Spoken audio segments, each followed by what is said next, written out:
Les 12 coups de midi, Émilien enfin éliminé sur TF1 après un an dans le jeu?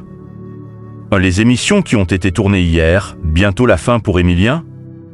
Alors que l'actuel candidat des 12 coups de midi, TF1, est récemment devenu le plus grand champion d'un jeu télé en France, une rumeur laisse entendre que le protégé de Jean-Luc Reichmann aurait été éliminé lors des nouveaux tournages.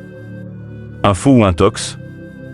On a la réponse. Alors qu'une partie du public réclame un peu de nouveauté sur le plateau des 12 coups de midi, une récente rumeur a laissé entendre qu'un énorme bouleversement allait bientôt faire trembler l'émission de TF1.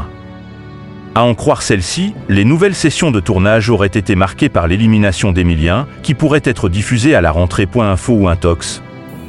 C'est la question à laquelle Clément Garin, souvient bien renseigné sur le programme, a répondu. Or, comme l'a assuré le journaliste sur Twitter, cette révélation n'aurait rien de crédible. Les rumeurs d'une élimination d'Émilien actée pour mi-septembre sont totalement fausses.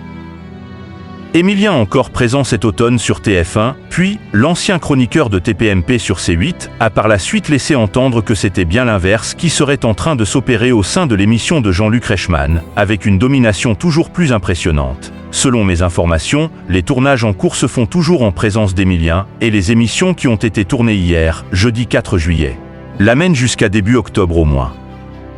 Un succès fou qui devrait permettre à Émilien d'accroître un peu plus ses records, cagnotte personnelle plus nombre d'étoiles mystérieuses découvertes, mais également de souffler une bougie historique.